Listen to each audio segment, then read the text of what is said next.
Assalamualaikum warahmatullahi wabarakatuh. Alhamdulillah nahmaduhu wa nasta'inuhu wa nastaghfiruh wa na'udzu billahi min shururi anfusina wa min sayyiati a'malina. Man yahdihillahu fala mudilla lahu wa man yudlilhu fala hadiyalah. Ashhadu an la ilaha illallah wahdahu la syarika lah wa ashhadu anna Muhammadan 'abduhu wa rasuluh. Allahumma salli wa sallim ala Muhammad wa ala alihi wa sahbihi ajma'in, amma ba'd. Muslimin dan muslimat yang dirahmati oleh Allah Subhanahu wa taala sekalian, alhamdulillah pada malam ini kita dapat bersama-sama sekali lagi berhimpun di atas talian untuk kita sambung perbincangan kita berkaitan dengan kitab yang ditulis oleh Al-Imam Al-Bukhari rahimahullah. Satu kitab yang membicarakan tentang adab dan akhlak. Satu kitab yang membicarakan tentang bagaimana seorang Muslim perlu untuk mengutamakan adab dan akhlaknya dengan manusia-manusia dan makhluk-makhluk yang lain. Kita masih lagi berada dalam bab yang pertama ataupun dalam kitab yang pertama dalam Al-Adabul Mufrad, dan kita masuk hari ini insya-Allah kepada bab yang ke-6. Walaupun sebahagian daripada kita mungkin ada yang bersedih disebabkan oleh kerana kita dikurung semula, terutamanya kawan-kawan kita yang berada di 6 negeri yang terkena PKP. Saya di Perak terkena PKPB. Tapi kita sebagai orang yang beriman, kita terima ketentuan Allah Azza wa Jal dan kita berusaha untuk memperbaiki keadaan kita. Kita berusaha untuk menjaga wabak ini supaya tidak membahayakan negara secara keseluruhannya. Dan kita berdoa kepada Allah Subhanahu wa taala dengan doa yang diajarkan oleh Nabi sallallahu alaihi wasallam, seperti mana yang pernah dibacakan oleh Ummu Salamah ketika mana Abu Salamah suaminya meninggal dunia. Dia membacakan inna lillah wa inna ilaihi raji'un, Allahumma jurni fi musibati wa akhlif li khairan minha, yang bermaksud sesungguhnya kita semua adalah milik Allah dan kepadanya jua kita akan kembali. Allahumma jurni fi musibati, ya Allah berikanlah aku pahala di dalam musibah ini, berikanlah aku pahala di atas kesabaran aku menerima musibah ini, wa akhlif li khairan minha, dan berikanlah aku ganti yang lebih baik daripada apa yang telah hilang daripada aku, ataupun dengan disebabkan musibah ini aku berasa sakit, maka dengan kesabaran ini berikanlah aku ganti yang lebih baik. Dan orang-orang yang beriman apabila sampai kepada mereka berita yang menyedihkan mereka, mereka tetap membacakan alhamdulillah ala kulli hal, segala puji bagi Allah dalam setiap keadaan. Demikian yang disebutkan oleh Aisyah radhiyallahu anha di dalam hadis. Dia mengatakan Nabi sallallahu alaihi wasallam apabila datang kepada baginda perkara yang mengembirakan baginda, baginda akan membacakan alhamdulillahillazi bi ni'matihi tatimmus salihat. Segala puji bagi Allah yang mana dengan kebaikannya, yang mana dengan kebaikan, yang mana dengan nikmatnya sempurnalah segala kebaikan. Jika datang kepada Nabi sallallahu alaihi wasallam perkara yang menduka citakan, Nabi sallallahu alaihi wasallam tetap membacakan alhamdulillah. Tetapi alhamdulillah ala kulli hal, segala puji bagi Allah dalam setiap keadaan. Demikian yang disebutkan oleh Nabi sallallahu alaihi wasallam dalam hadis riwayat Imam Muslim, yang mana Nabi sallallahu alaihi wasallam menyebutkan dalam sebuah hadis, ajaba li amri mu'min kullu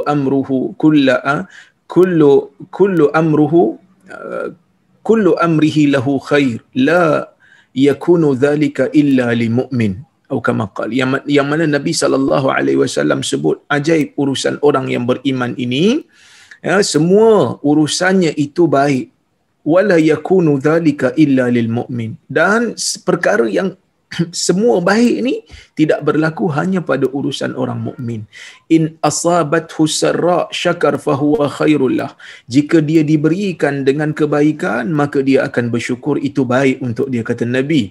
Wa in asabathu dharra, dan apabila turun kepada dia ataupun yang menimpa dia itu adalah kesakitan, yang menimpa dia itu adalah kemudaratan, sabar fahuwa khairullah, dan dia akan sabar, itu juga baik bagi dia.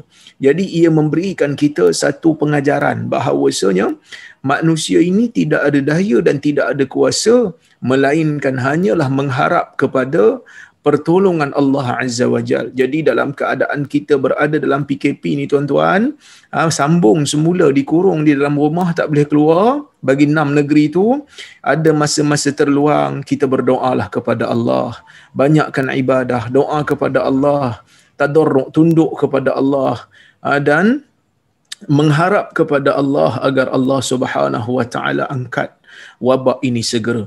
Tuan-tuan dan puan-puan rahmati Allah sekalian, itulah sebut sedikit sebagai pemberi semangat daripada saya, pujuk diri saya, sebenarnya pujuk diri saya juga dan juga kita semua agar kita redha dan sabar dengan ketentuan Allah dan banyakkan berdoa. Tuan-tuan, insya-Allah hari ini kita masuk kepada bab yang ke-6, iaitulah bab jazail walidain. Bab membalas jasa ibu dan bapa. Baik. Kata al-Imam al-Bukhari rahimahullah, ya, haddatsana Qabisah qala haddatsana Sufyan an Suhail ibni Abi Salih an abihi an Abi Hurairah an Nabi sallallahu alaihi wasallam qala la yajzi waladun walidahu illa ay yajidahu mamluka fayashtariyahu fayu'tiqahu. Hadis ini sanad dia sahih. Imam Muslim juga meriwayatkan hadis ini di dalam sahihnya, di dalam Kitabul Itiq, kitab pembebasan hamba. Kata al-Imam al-Bukhari, telah bercerita kepada kami hadis ini Qabisah. Guru Imam Bukhari nama Qabisah. Kata Qabisah, telah bercerita kepada kami hadis ini Sufyan daripada Suhail ibni Abi Salih, daripada ayahnya Abu Salih, daripada Abi Hurairah radhiyallahu anhu, daripada Nabi sallallahu alaihi wasallam. Kata Nabi, la yajzi waladun walidahu, tidak akan seorang anak boleh untuk membayar jasa, menebus jasa kedua ibu dan ayahnya, illa ayyajidahu mamluka, kecuali jika dia mendapati ibu ataupun ayahnya dalam keadaan dimiliki oleh orang lain. Maksudnya, kalau dia dapati ayah dia menjadi hamba kepada orang lain, ayah dia menjadi tawanan kepada orang lain, fayashtariyahu, kemudian dia membeli ayahnya, fayu'tiqahu, dan dia membebaskan ayahnya daripada perhambaan. Tuan-tuan dan puan-puan dan rahmati Allah sekalian, hadis ini memberikan kita beberapa pengajaran yang penting. Ya, yang pertama, Nabi sallallahu alaihi wasallam dalam hadis ini menyebutkan tentang bagaimana seorang anak, bagaimana dia berusaha sekalipun dia sukar untuk membalas jasa ibu dan ayahnya yang telah membesarkan dia, yang telah menjaga dia sehingga dia mampu untuk menjadi orang yang ada kemampuan dan tenaga. Daripada kecil ayah dia bagi dia makan, daripada kecil ibu dia bagi dia susu, yang mana dia tak mampu untuk melakukannya sendiri melainkan dengan peliharaan ayah dan ibunya. Jadi Nabi SAW dalam hadis ini nak memberikan kita satu gambaran bahawasanya seorang anak tidak mungkin ataupun begitu sukar untuk membalas jasa ibu dan ayahnya. Begitu besar pengorbanan ibu dan ayah dalam membesarkan dan menjaga anak-anak, menjaga anak-anak mereka. Dan Nabi sallallahu alaihi wasallam menyebutkan satu keadaan, iaitu keadaan di mana kalau seorang ayah itu ditawan menjadi hamba kepada orang lain. Dalam Islam, tuan-tuan, bila Islam datang, sistem perhambaan itu telah pun ada. Sistem perhambaan itu telah pun berlaku. Jadi Islam berinteraksi dengan sistem perhambaan ini tidak dengan drastik untuk menghilangkannya. Sebaliknya Islam menjadikan sistem ini orang kata apa, dihilangkan sedikit demi sedikit. Kenapa? Kerana sistem perhambaan ini telah berakar umbi. Sistem perhambaan ini telah pun berakar umbi di dalam masyarakat dunia pada ketika itu. Bukan hanya masyarakat Arab. Bahkan kalau kita tengok masyarakat Rom, masyarakat Parsi sudah mempunyai hamba. Yang mana, tuan-tuan, ketika mana hamba ini dimiliki. Bila hamba ini dimiliki, mereka bekerja di ladang. Mereka membantu dan terlibat dalam urusan ekonomi. Maka bila Islam datang, Islam nak buang. Cuma Islam tak buang secara drastik kerana mungkin ia akan mengganggu ekonomi, kerana hamba adalah harta pada zaman itu. Ya, baik. Nak beli hamba ni ataupun nak memiliki hamba ni sama ada dengan tawanan perang ataupun beli tawanan daripada orang lain. Jadi tuan-tuan dan puan-puan yang dirahmati Allah sekalian, Islam nak tutup perhambaan ni. Maka sebab itu Islam nak buang sistem ni. Kerana dia menafikan karamah al-insaniyah. Dia menafikan kemuliaan insan. Maka Islam membuka ruang untuk membebaskan hamba itu sangat luas. Sesiapa yang sumpah langgar sumpah dia, maka bebaskan hamba. Kafarah banyak, bebaskan hamba. Banyak pintu-pintu Islam buka untuk bebaskan hamba. Begitu juga, tuan-tuan, Islam menjadikan pembebasan hamba ni dia tak boleh main-main. Serius pun jadi, main-main melawak pun jadi. Seperti mana yang disebutkan di dalam hadis, ya. Dan Islam memberikan ganjaran yang sangat besar kepada mereka yang mampu untuk membebaskan hamba kerana dia telah memberi kehidupan baru kepada hamba tersebut dengan membebaskan dia. Dan tuan-tuan dan puan-puan rahmati Allah sekalian, bila dia menafikan karamah insaniyah, bila dia menafikan kemuliaan insan, maka dalam keadaan itu Islam nak buang. Tetapi ada satu jalan Islam tak buang, iaitu jalan mendapatkan hamba melalui peperangan. Yang ni Islam tak tutup kerana nak menjaga keselamatan kerajaan Islam pada masa tu. Kerana menjadi satu budaya di dalam dunia pada ketika itu, siapa-siapa yang ditawan daripada tentera musuh akan menjadi hamba. Jadi kalau Islam tidak benarkan kita untuk menawan, untuk memberikan, menjadikan tawanan perang musuh kita sebagai hamba, tawanan kita akan jadi hamba. Jadi dia akan membahayakan kerajaan Islam dengan mereka mengatakan tak apa, kita serang aja kerajaan Islam. Kalau kita kena tawan pun dia bukan boleh jadikan kita hamba. So kita serang aja. Jadi dalam keadaan tu, demi menjaga kemaslahatan, maka Islam deal benda ni. Buka satu pintu untuk mendapatkan hamba dan buka banyak pintu untuk membebaskannya. Jadi tuan-tuan dan puan-puan rahmati Allah sekalian, hamba ni dia ada. Perhambaan ni dia ada di zaman awal. Tetapi akhirnya sekarang ni hamba memang dah tak ada lah. Hamba telah pun dimansuhkan, tidak ada lagi. Nabi SAW menyebutkan di sini, apabila seorang ayah didapati oleh anaknya, seorang ayah didapati oleh anak dia sebagai hamba kepada orang lain. Anak ni kalau dia nak balas jasa ayahnya, dia beli ayahnya dan ayahnya terbebas.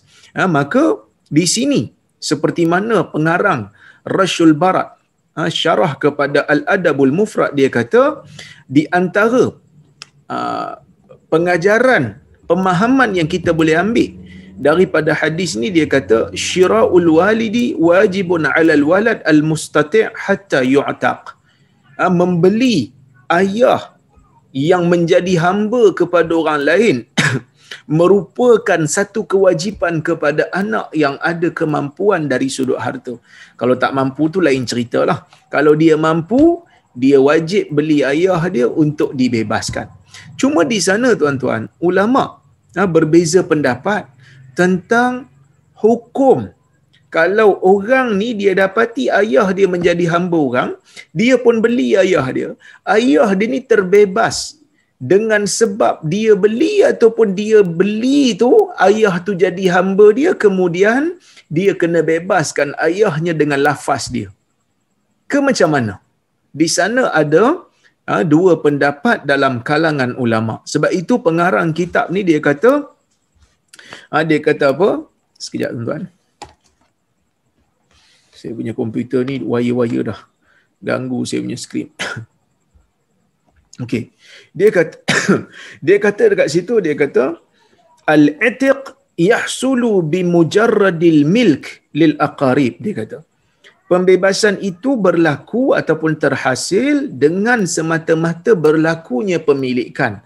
Maksudnya bila seorang anak beli aja ayah dia tu terus akan jadi terbebas dengan disebabkan oleh kerana akad pembelian yang berlaku oleh anak dia. Jadi kalau anak dia tak bebaskan ayah dia pun, dengan sekadar beli tu dah menjadikan ayahnya itu sebagai orang yang merdeka. Baik, ini pendapat majoriti ulama. Sebab itu para ulama majoritilah daripada mazhab 4, mereka mengatakan bila anak beli aja ayah yang hamba, dengan semata-mata beli berlaku saja akad, maka ayah tersebut akan dibebaskan. Ayah tersebut akan dibebaskan. Manakala pendapat satu pandangan dalam kalangan ulama ahli sunnah wal jamaah, iaitu pendapat ini disandarkan kepada Daud Az-Zahiri. Daud Az-Zahiri bermazhabkan mazhab Zahiriyah. Siapa yang bermazhab dengan mazhab Zahiriyah ni?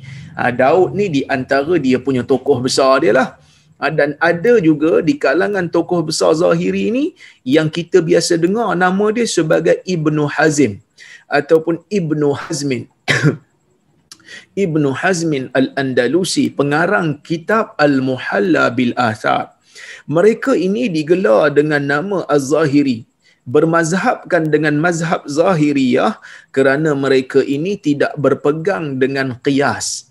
Mereka tidak berpegang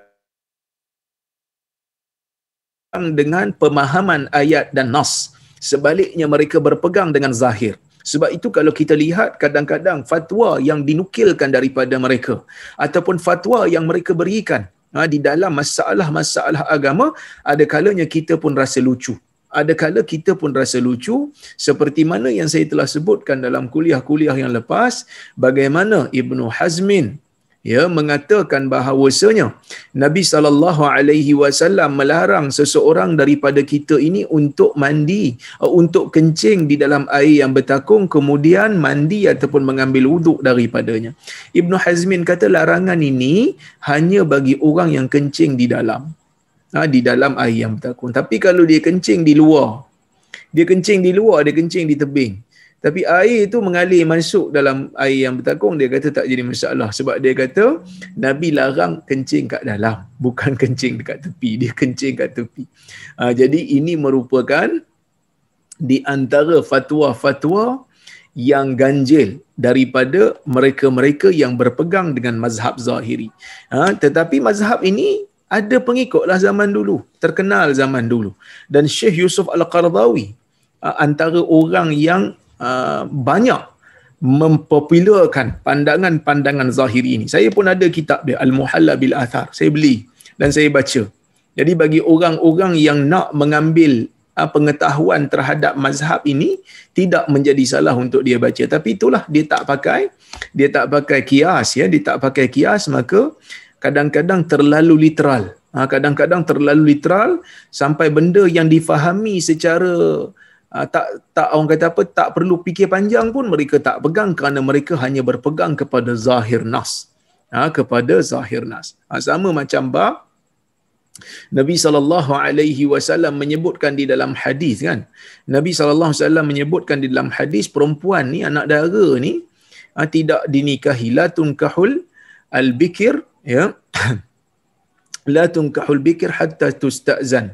Tidak boleh dinikahkan anak dara itu melainkan mesti mendapat keizinan dia. Mesti tanya dia setuju ataupun tidak. Oleh kerana itu para sahabat berkata kepada Nabi SAW, orang perempuan yang anak dara ni dia malu. Dia malu. Jadi bagaimana dia nak bagi tahu dia setuju sebab dia malu. Maka dalam keadaan tu tuan-tuan, Nabi SAW kata antaskut ataupun iznuha samatuha. Dia nak tahu dia setuju ke tidak, nak tahu dia setuju ke tidak, dia diam. Bila dia diam tu maksud dia setujulah. Jadi Ibn Hazmi ni dia pegang literal tu, dia kata kalau anak dara ni ditanya oleh ayah dia nak kahwin ke tidak, dia kena diam untuk menandakan dia setuju. Kalau dia jawab dengan jelas dia setuju, maka dia belum dikira sebagai yang bersetuju. Nampak? Sedangkan dia dah bagi tahu jelas-jelas dia setuju. Ibn Hazmi kata tak, Nabi suruh diam, hang diam. Kalau hang diam menunjukkan hang setuju. Jadi ini menunjukkan mereka ini berpegang dengan zahir. Dalam hadis ni juga mereka berpegang dengan zahir. Mereka berpegang dengan zahir hadis ni, mereka kata tidak seorang ayah yang dibeli oleh anaknya tidak akan dimerdekakan semata-mata dengan pembelian tersebut, melainkan anak tu sendiri yang perlu membebaskan ayah dia setelah anak dia beli ayah dia. Maksudnya bila anak tu beli aja ayahnya yang menjadi hamba kepada orang lain, katalah ayah dia menjadi hamba kepada Jamal Pak Tongko kan. Jamal Pak Tongko dalam cerita Piramli lah. So anak dia beli. Bila anak dia beli, anak dia akan jadi tuan kepada ayah. Anak dia akan jadi tuan kepada ayahnya, dan anak dia ni selagi mana tidak membebaskan ayahnya dengan lafaz yang jelas, maka dalam keadaan itu ayahnya tu kekal menjadi hamba kepada anaknya. Sehinggalah anaknya tu yang membebaskan. Ini pendapat Daud Az-Zahiri. Tetapi pendapat ini adalah pendapat yang terpencil, yang mana majoriti tidak berpegang dengan mazhab ini, yang mana mazhab majoriti ulama mengatakan tidak. Ayah akan terbebas semata-mata bila anak membeli. Kenapa? Kerana ayah ni dia ada kemuliaan. Tidak mungkin seorang ayah boleh menjadi hamba kepada anaknya. Yang mana Allah Azza wa Jal suruh kita ni memuliakan ayah, suruh kita ni memuliakan ibu. Tak mungkin ayah boleh menjadi hamba kepada anak. Oleh kerana itu mereka mengatakan semata-mata beli akan terbebas. Kenapa mazhab Zahiri mengatakan mesti dibebaskan dengan lafaz? Kerana mereka melihat kepada lafaz yang mana Nabi kata fayashtariyahu, dia dapati ayah dia menjadi hamba kepada orang lain, dia beli fayu'tiqahu, ya, fayu'tiqahu, kemudian dia membebaskan. Dia kena bebaskan. Tetapi majoriti ulama mengatakan fayu'tiqahu tu bukan maksud dia bebaskan dengan lafaz. Dia beli itu dia bebaskan. Maka yang menjadi sebab kepada pembebasan itu adalah pembelian. Maka kenapa disandarkan pembebasan tu kepada anak? Kerana anak adalah penyebab. Kerana anak adalah penyebab kepada pembebasan ayah dia. Baik. Tuan-tuan dan puan-puan yang dirahmati oleh Allah Subhanahu Wa Taala sekalian. Di sana ada juga pendapat khilaf dalam kalangan para ulama. Khilaf dalam kalangan para ulama tentang hadis ni menyebutkan tentang ayah. Ayah bila dibeli oleh anak, ayah yang menjadi hamba kepada orang lain, bila dibeli oleh anak maka ayah terbebas. Adakah bermaksud ayah saja ataupun di sana ada kerabat-kerabat yang lain yang termasuk? Okey, di sini ada beberapa pandangan. Pertama adalah pandangan yang dikeluarkan oleh Imam Abu Hanifah, yang mana pendapat mazhab Hanafi, dia kata setiap mahram, bukan hanya ayah, setiap mahram yang dibeli oleh mahramnya, maka mereka akan terbebas bila dibeli oleh mahram, berdasarkan kepada hadis Samurah daripada Hasan Al-Basri, daripada Samurah, yang mana Nabi SAW mengatakan man malaka za rahmin muharram fahuwa hur. Sesiapa yang memiliki orang yang mempunyai talian mahramiyah.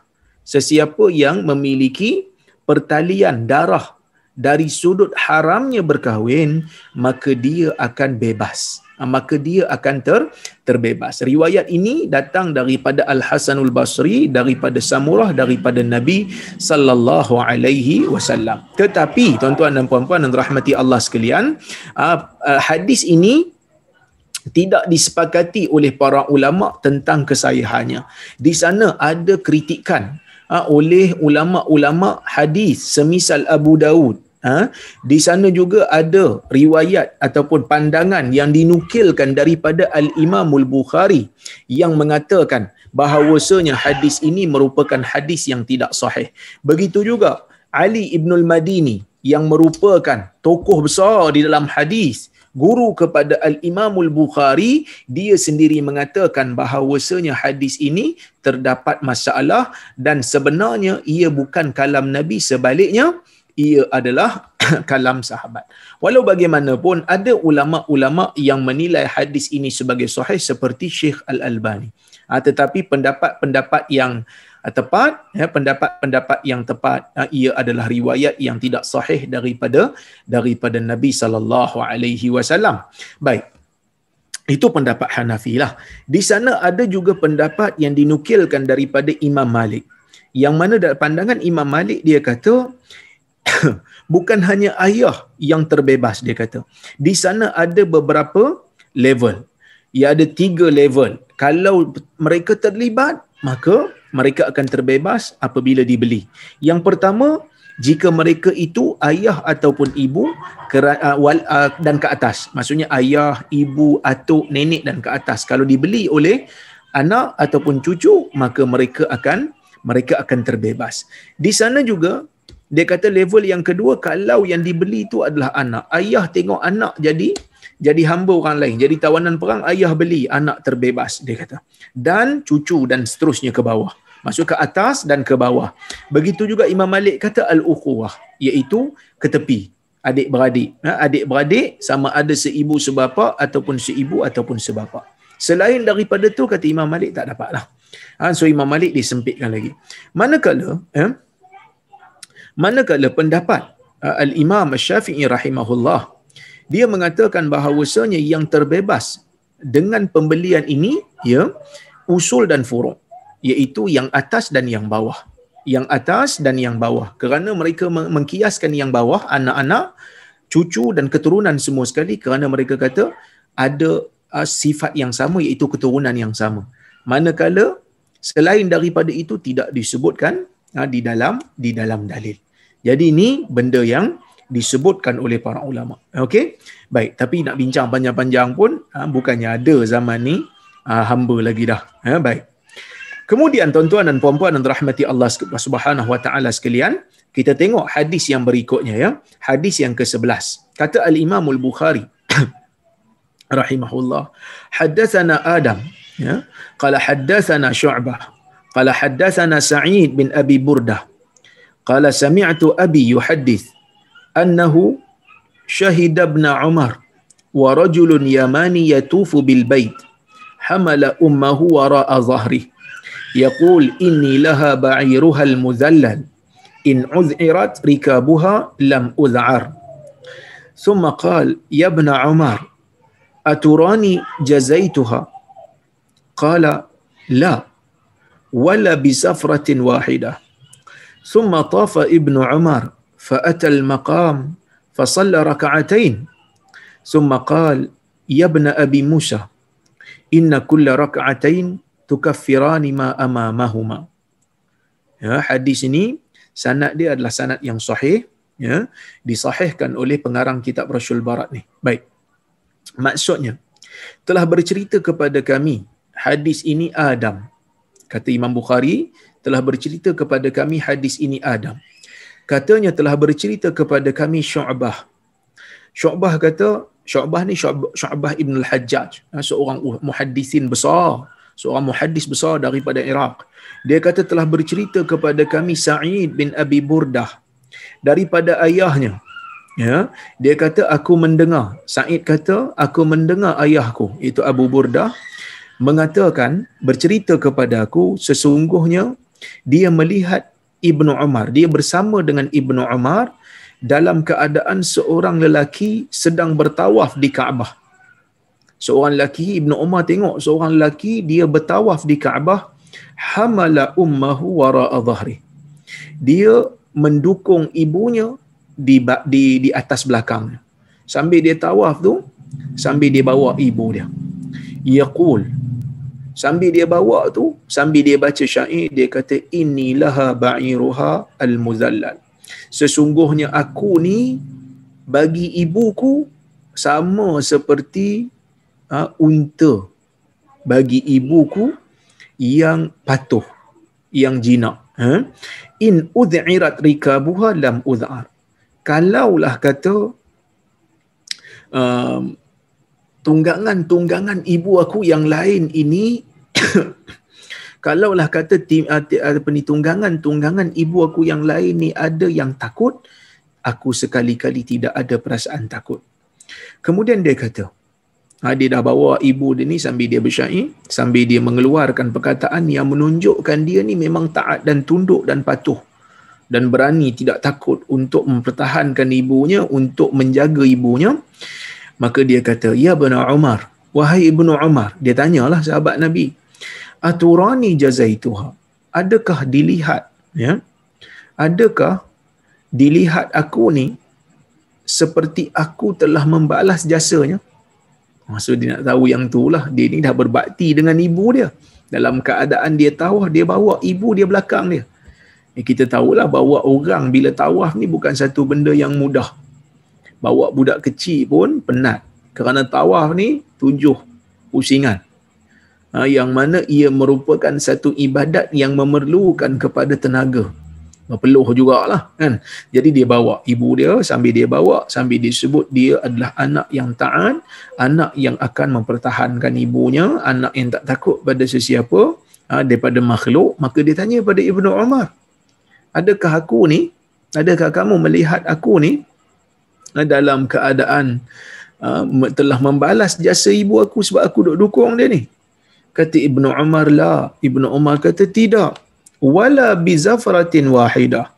Walaupun dengan kebaikan yang kamu buat ni, kalau kamu nak balas jasa dia dengan zafrah wahidah. Apa itu zafrah wahidah? Zafrah wahidah ni ialah satu kita panggil sesak nafas. Sekali sesak nafas. Ya? Ataupun kita kata sekali tarikkan nafas. Ketika mana ibu kita nak bersalinkan kita. Kan bila nak bersalin ni kadang-kadang ibu ni dia ada jaga pernafasan dia, kadang-kadang dia sesak nafas. Jadi waktu tu dia perlu tarik nafas dengan kuat. Jadi satu tarikan nafas itu untuk melahirkan kita pun kamu belum lagi mampu untuk membalas jasa dia. Kerana jasa dia pada kamu sangat besar. Jasa dia pada kamu sangat besar sampai kamu bawa dia waktu ni pun kalau nak dibandingkan dengan pengorbanan dia, satu tarikan nafas dia untuk melahirkan kamu pun kamu tak boleh bayar lagi. Ya, kamu tak boleh bayar lagi. Jadi ini kata Ibnu Umar kepada dia. Baik. Summa tafa Ibnu Umar. Kemudian Ibnu Umar pun bertawaf, fa'atal maqam, kemudian dia pun pergi ke maqam Ibrahim, fa shalla raka'atain, kemudian dia salat 2 rakaat, salat sunat tawaf. Yang zahirnya macam salat sunat tawaf lah sebab di maqam Ibrahim dan selepas daripada tawaf di Kaabah. Summa qal, ya bna Abi Musa, wahai ibn Abi Musa, inna kulla raka'atain tukaffirani ma amamahuma. Wahai anak kepada Abu Musa, yakni Abu Burdah, dia kata sesungguhnya bagi setiap raka'atain, bagi setiap 2 rakaat yang kita salat, tukaffirani ma amamahuma, akan mengampunkan apa yang berada di hadapannya. Di hadapan kita, maksudnya dosa yang kita buat. seolah-olah dosa tu menghadap kita. Bila kita buat dosa, kita melaksanakan salat, maka salat itu akan mengampunkan dosa yang kita telah lakukan sebelum daripada kita salat. Kerana di sana ada hadis yang banyak yang menunjukkan bahawasanya orang yang melakukan salat ini, dia akan menyucikan dosa-dosa kecil yang dilakukan sebelum itu. Seperti mana di dalam hadis Nabi SAW memberikan gambaran yang jelas di dalam hadis riwayat Al-Imam Al-Bukhari. Kata Nabi, ara'aitum law kana ala babi ahadikum nahrun ghamrun jar yaghtasilu minhu 5 marrat hal yabqa min daranihi syai'. Nabi kata dalam hadis ni, apa pandangan kamu kalau di depan pintu salah seorang daripada kamu ni ada sungai yang deras mengalir dan dia mandi kat situ 5 kali sehari? Adakah dia punya kekotoran di badan dia akan lekat? Adakah kotoran di badan dia akan lekat lagi lepas 5 kali mandi? Para sahabat kata tidak. Nabi kata, zalika masalus salawatil khams. Itulah perumpamaan salat 5 waktu. Yang mana salat 5 waktu akan mengampunkan dosa. Begitu juga tuan-tuan dan puan-puan dan rahmati Allah sekalian, salat-salat sunat pun begitu. Dia selain daripada kita lakukan untuk menjadi pelengkap kepada kelemahan dan kelompongan yang ada di dalam salat fardu kita, ia juga akan mengampunkan dosa-dosa kita. Mengampunkan dosa dan mengangkat darjat seperti mana yang disebutkan dalam hadis-hadis yang sahih. Begitu juga ada riwayat-riwayat yang menyebutkan bahawasanya sesiapa yang salat, dia sebenarnya membawa dosa-dosanya di atas bahunya. Dia bawa dosa atas bahu, yang mana tuan-tuan dan puan-puan, bila dia sujud, bila badan dia tunduk kerana taat kepada arahan Allah untuk sujud di dalam salat, maka gugurlah dosanya mengikut tunduknya badannya. Jadi orang yang melakukan salat ini, selain daripada dia memenuhi tuntutan Allah untuk taat kepada Allah, dalam masa yang sama Allah mencuci dosa dia, Allah memberikan pahala kepada dia, dan Allah mengangkat darjat dia. Jadi ini banyaklah disebut di dalam hadis-hadis. Kemudian tuan-tuan dan puan-puan, di antara faedah yang kita boleh ambil dalam hadis ni ialah al-hasu ala khidmatil Hadis ini menganjurkan kita bismillah. Tuan-tuan, hadis ini menganjurkan kita untuk kita berkhidmat kepada ibu. Yang mana ibu kalau dia tak mampu lagi, ibu kalau dia tak sihat, kita kena berkhidmat untuk dia. Kita kena berkhidmat untuk dia.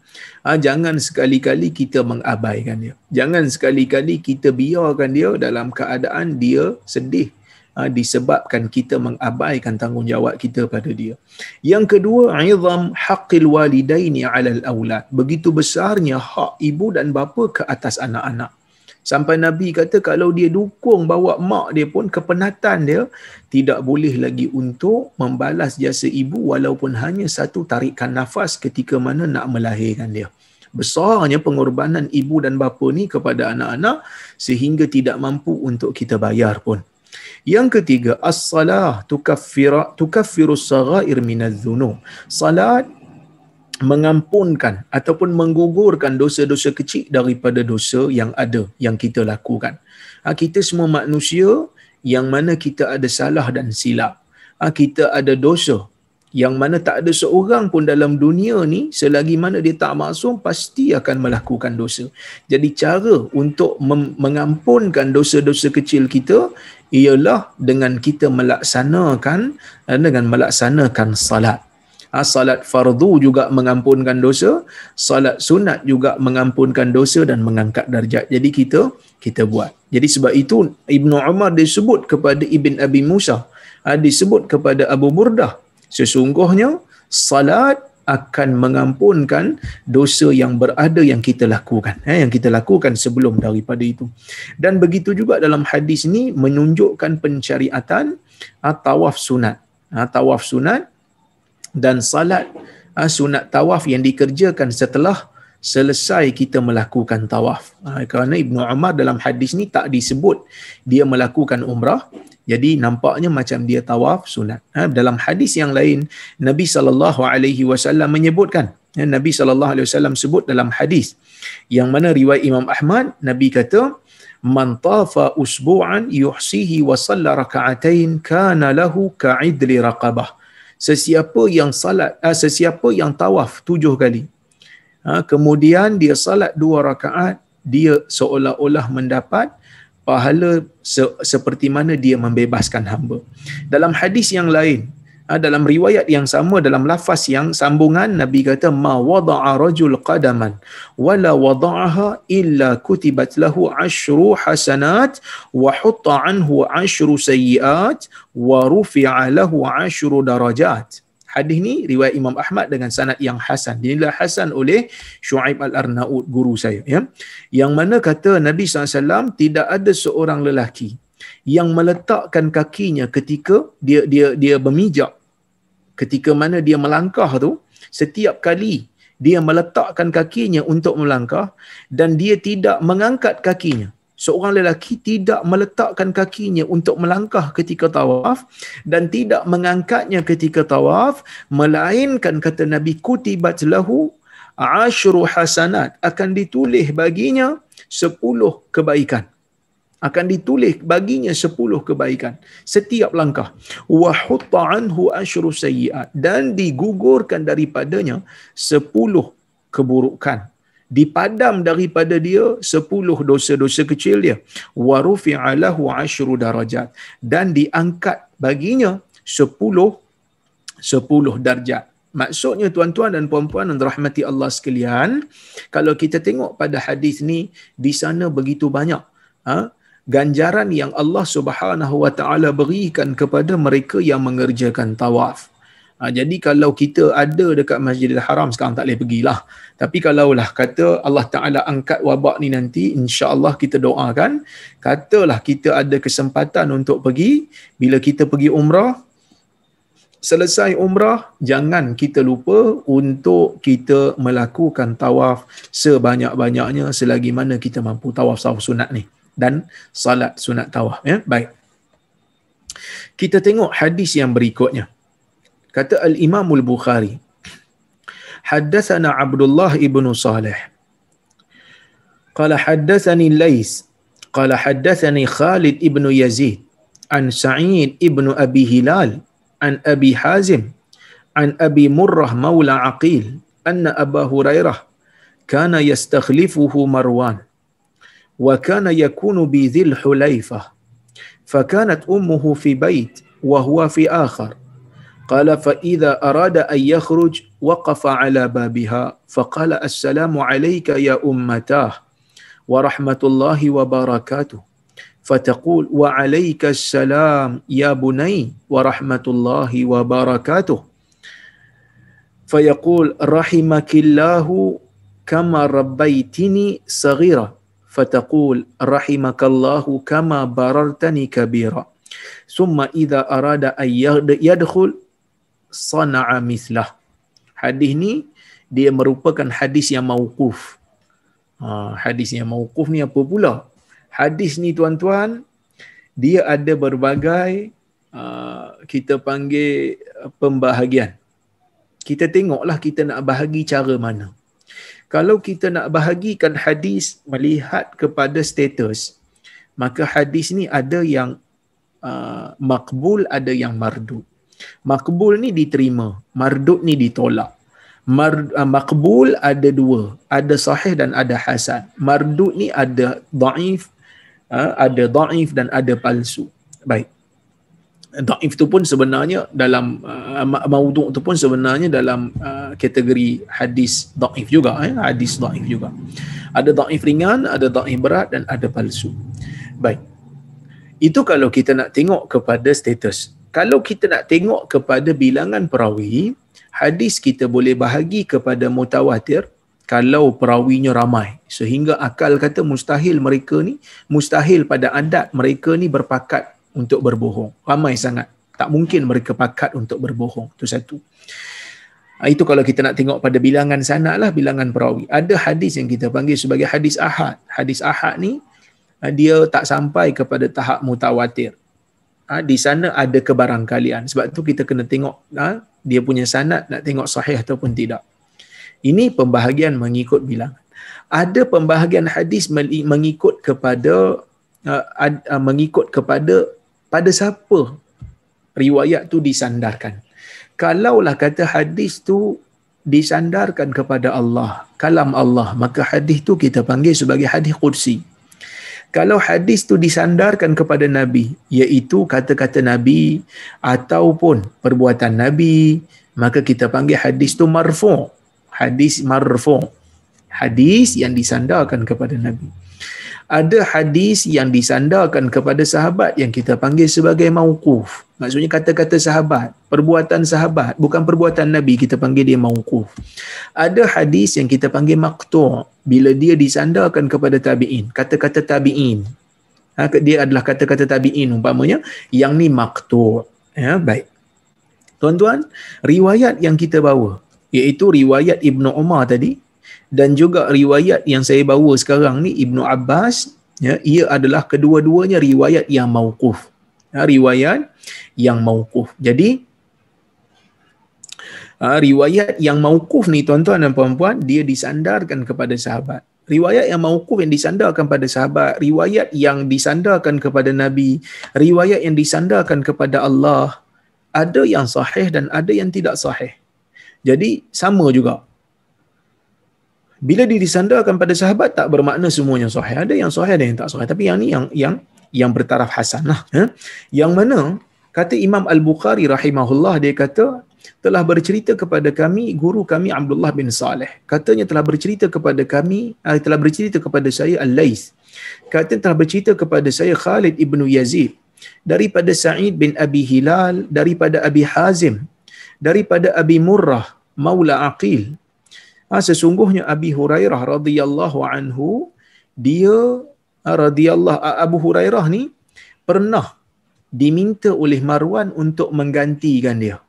Marwan ni merupakan pembesar daripada kalangan Bani Umayyah yang menguasai Madinah, yang pernah menguasai Madinah.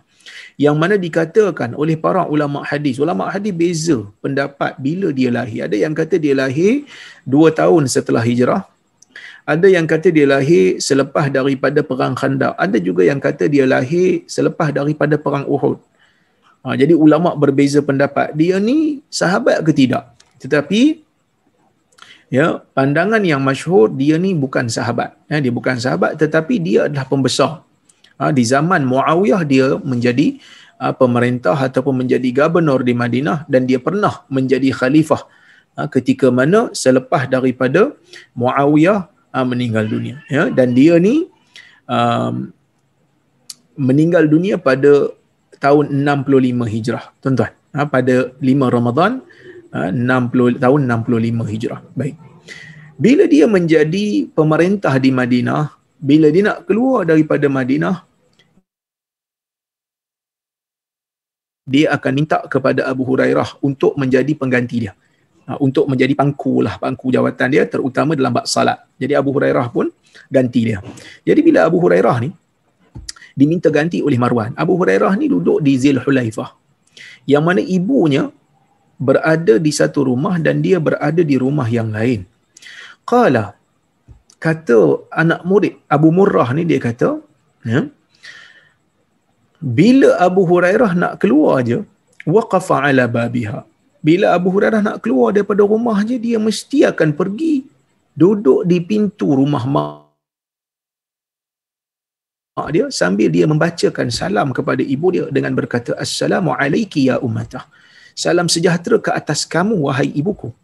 Wa rahmatullahi wa barakatuh. Dan rahmat Allah dan keberkatan Allah juga ke atas kamu. Jadi dia bagi salam kepada ibu dia. Jadi ibu dia pun jawab, fataqul, maka ibu dia jawab, alaikassalam ya bunayya wa rahmatullahi wa barakatuh. Ke atas kamu juga wahai Abu Hurairah salam. Wahai anakku, ke atas kamu juga salam. Ke atas kamu juga rahmat Allah dan keberkatan daripada Allah. Maka Abu Hurairah ni pun sebut, rahimakillahu kama rabbaitini saghira. Ya. Moga Allah merahmati kamu wahai ibu seperti mana kamu menjaga aku. Kerana kamu menjaga aku dan kamu rahmati aku sewaktu aku kecil, maka moga Allah merahmati kamu.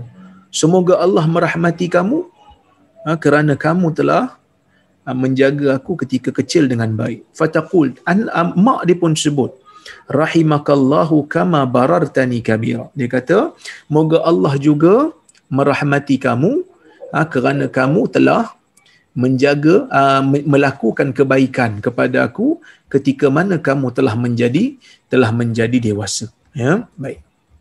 Jadi tuan-tuan dan puan-puan rahmati Allah Subhanahu wa taala, kalau kita tengok dalam lafaz ini, Abu Hurairah ni bukan hanya sekadar doa lah.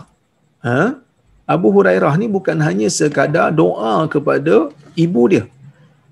Daripada doa ibu dia ni kita tahu yang Abu Hurairah ni memang orang yang berbakti kepada ibu. Sebab yang pertama, ibu dia sebut.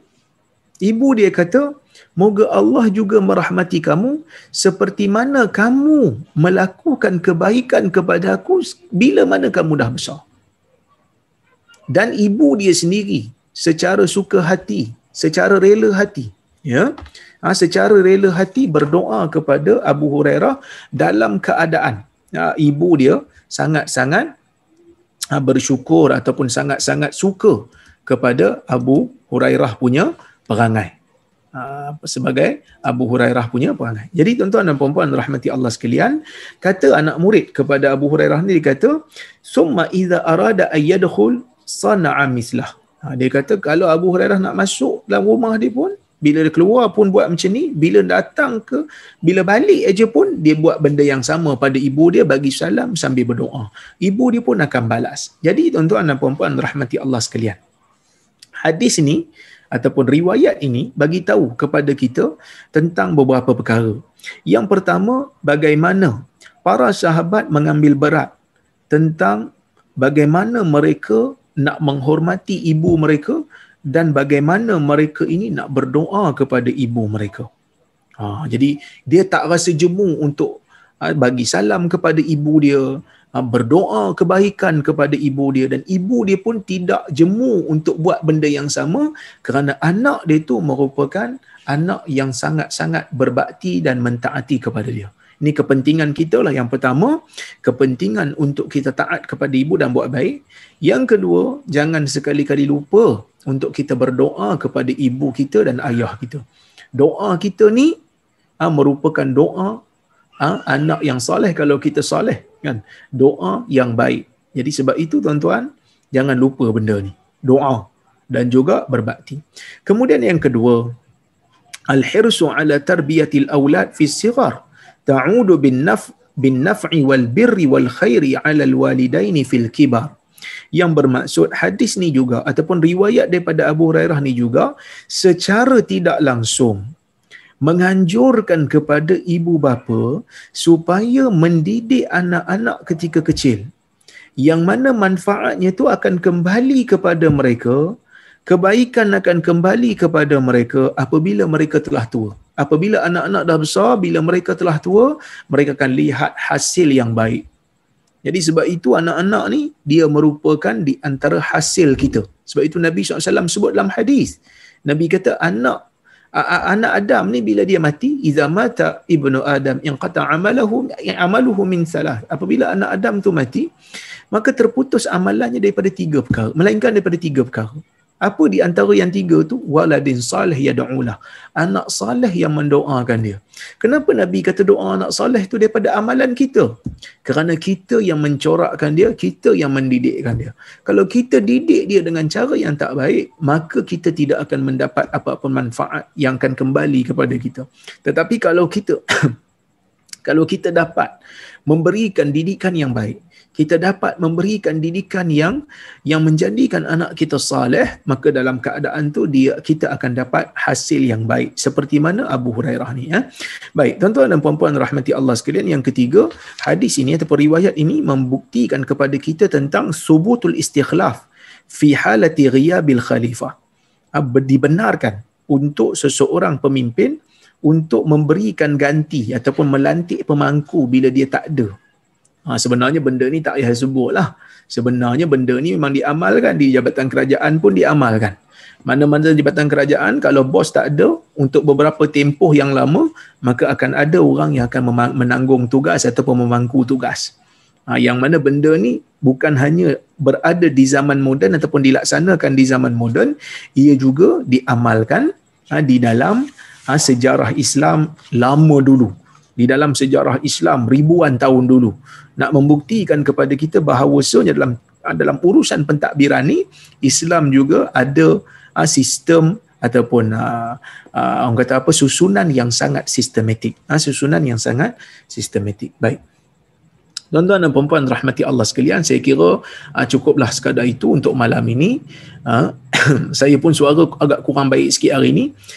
Yang mana semalam saya mula sakit tekak, jadi hari ni pun agak okey, boleh bercakap, tapi lama-lama tu macam bateri nak habis. Macam bateri nak habis juga ni. Baik.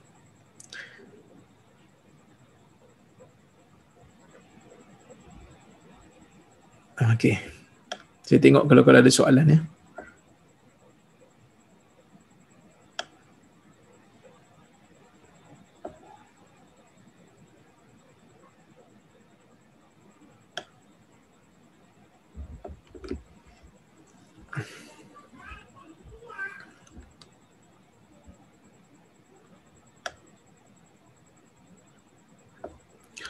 Assalamualaikum. Waalaikumsalam. Apakah hukum melanggan atau membeli produk di mana pengasasnya secara terang-terangan menyumbang dana hasil jualan produk tersebut kepada gereja atau sebarang pertubuhan agama yang bukan berasaskan Islam?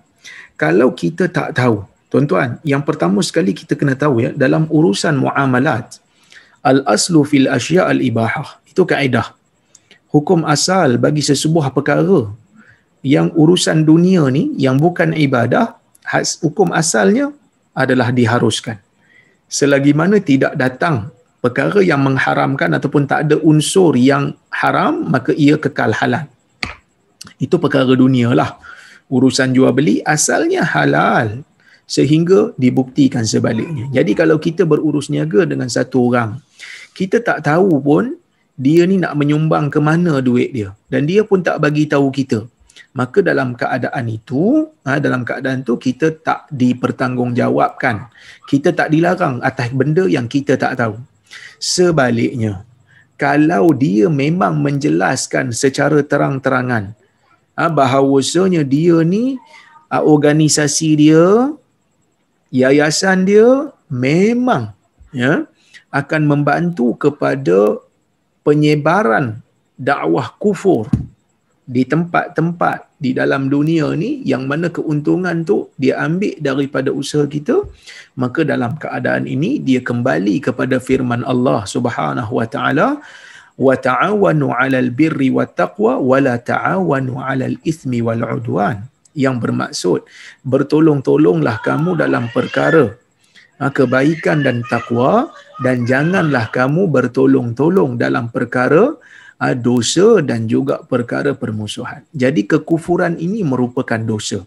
Walaupun urusannya asalnya urusan kita dengan dia tu tak melibatkan dia punya kegiatan luar, tetapi kita lihat bila kita terlibat dengan dia, kita seolah-olah telah memudahkan kerja dia untuk meneruskan dakwah kufur dia, maka dalam keadaan itu wajarlah kita sebagai seorang yang beriman kenang balik firman Allah, yang Allah Subhanahu wa taala tidak benarkan kita untuk bertolong-tolongan dalam perkara mungkar, dalam perkara yang mungkar, dalam perkara yang kufur. Itu jelas seperti mana yang disebutkan di dalam Al-Quran. Baik.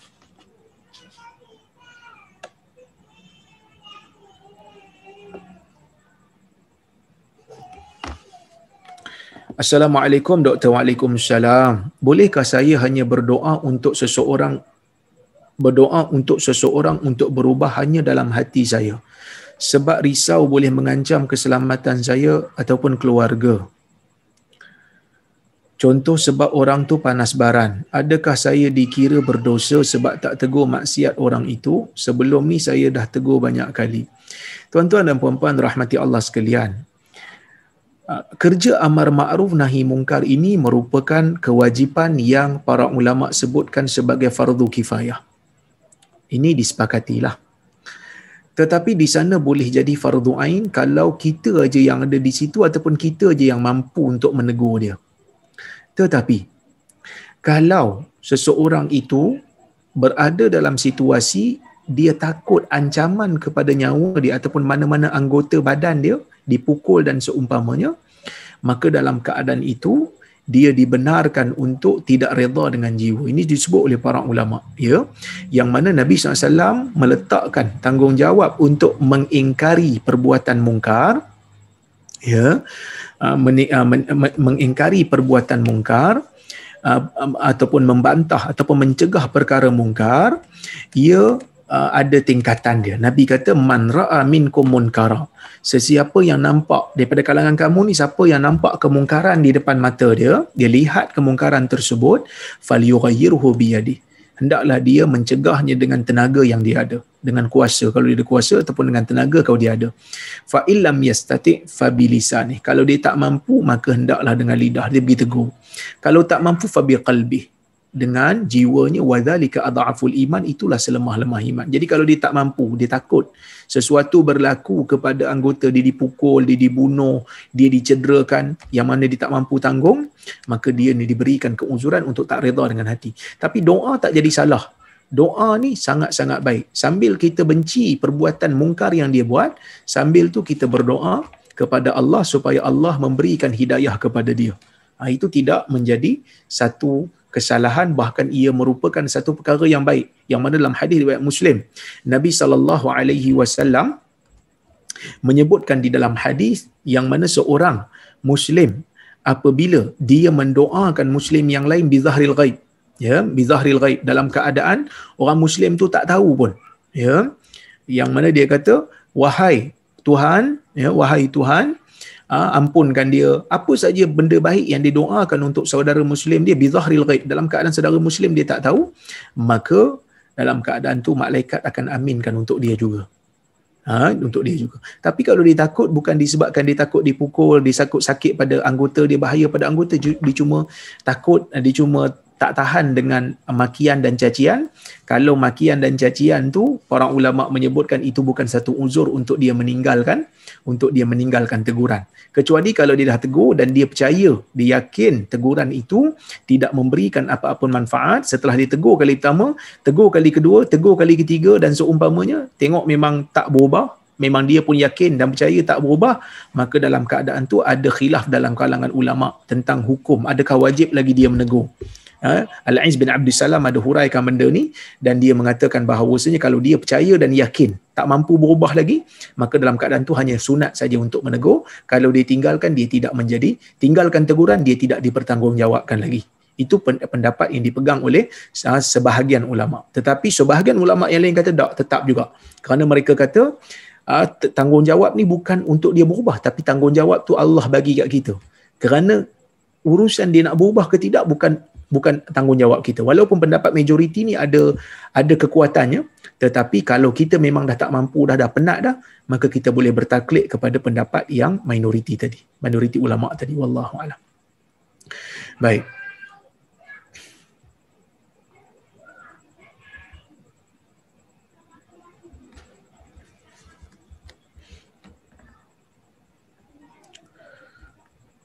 Okey. Salam doktor. Waalaikumsalam. Sekarang ni jadi trend untuk orang jadi vegetarian, tak makan daging-daging yang Allah benarkan untuk kita makan. Berdosakah ini? Okey.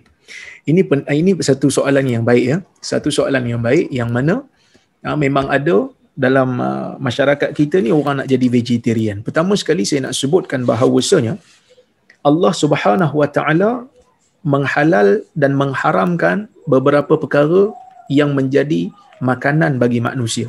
Ada benda yang diharamkan oleh Allah seperti babi, seperti bangkai, seperti darah dan seumpamanya.